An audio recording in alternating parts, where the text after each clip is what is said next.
Welcome everybody to Coffee with Thad.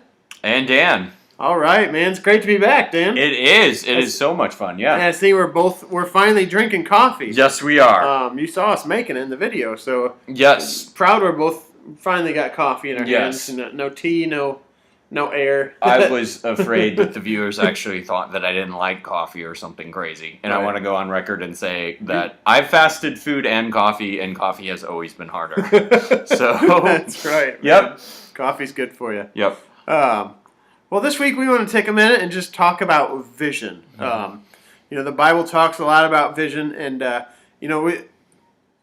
in order to have a successful small group that takes people places, you got to have a vision behind it. You got to kind of know what you want your group to be about and where you want people to end up. Where you want to know the journey that you want to take people on in your group, and I think a lot of times it's hard to forget. It's hard for us to remember. It's not hard to forget. It's easy to forget. It's hard to remember. We struggle with that as well. Yeah. And so it's something we've been thinking a lot about, and so we want to challenge you guys with this thought today. What journey do you want to take your group on? Where do you want your group, the members in your group, where do you want them to end up? What's your end goal in mind? For me, we both lead a number of different groups. I lead 3 different groups, but one of my groups, it's a family-friendly group that my wife and I lead. And the reason we started it was just looking for connection with other couples that are young families that have little kids, and we know that we don't always have a lot of time during the week to connect with a lot of people, and so we just wanted to start a group to give people a place to connect, and to kind of develop just some community within that life stage. Yeah. What about one of your groups, Dan? Talk about that. I lead 2 groups. One's kind of a morning men's group, and then another's kind of like a traditional small group. And they're both really, really different. And one of the things I want to say about vision is sometimes it's good to have that before you start a group. But even like I started my Wednesday night group, I didn't have that. I actually spent some time really sort of thinking about it and figuring it out, sort of a thing. But they're both very different, and I like them a lot. The Wednesday night's a little bit more about sort of a recharge group where we just kind of do a lot of Holy Spirit prayer. A lot of the group members are kind of going, not through hard, but big transitions in life. So it's just important just to have that time. But one of the things I just really want to emphasize is like a lot of the times, like without a vision that's like kind of presented a lot, like your small group members might actually not quite know the point of the small group, and they actually might feel a little anxious about it. They're not quite sure where they're going. They're not quite sure what the point is. They don't really know the expectations. They don't really feel challenged to try to be something there or try to actually participate in the group. So with a continued vision that you kind of keep going back to, it kind of keeps your group from just being sort of something where you all hang out. And if you want a group where you all hang out, then just have that be your mission. That's totally cool. Yeah, That's right. Yeah. Yeah, it really helps keep you centered on what your goal and direction is, so you're not ending up all over the map all the time.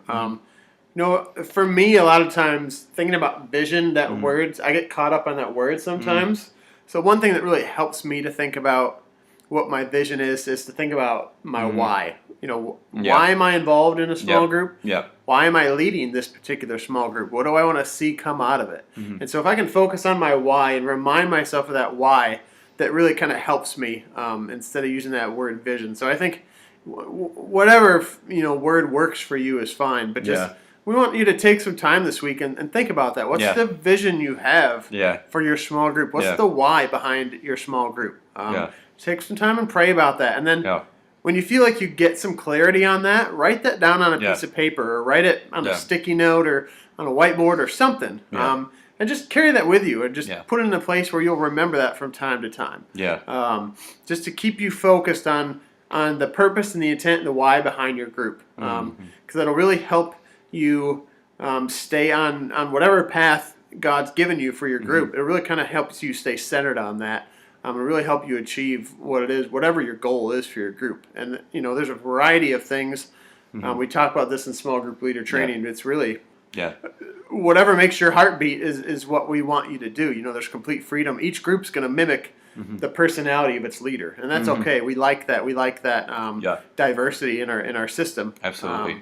So just think about that this week. Dan, any parting thoughts on vision? Yeah, for me, I mean, it's a similar thing. I'd say my word is what, like, what, because I I made the small group that I'd want to go to. So what do I want and what do I want to do? I mean, it's it's pretty much the same question as why. And I just say one other tip about vision: never be afraid to communicate that to your group, like continually. Like you see Jesus, he would always make points of like, I'm only doing what I see the Father doing. I'm only doing this. I'm only doing this, sort of thing. And I think it actually energizes, kind of revitalizes your group. A lot of people like vision. They like to have a cause. They like to have a purpose. And the continual possession of like a vision, it's like you always kind of circle back to like what you're doing. So I think it really, it revitalizes people and gives them energy. So. Cheers, man. That's a good word. Yay. Good job. And I like this robe. That's really this sharp. This is my robe of righteousness. Some will know that is actually a thing. It's not just a bathrobe that I'm wearing. But hey, thanks for joining us, guys. We'll see you next week. All right. Have a good week.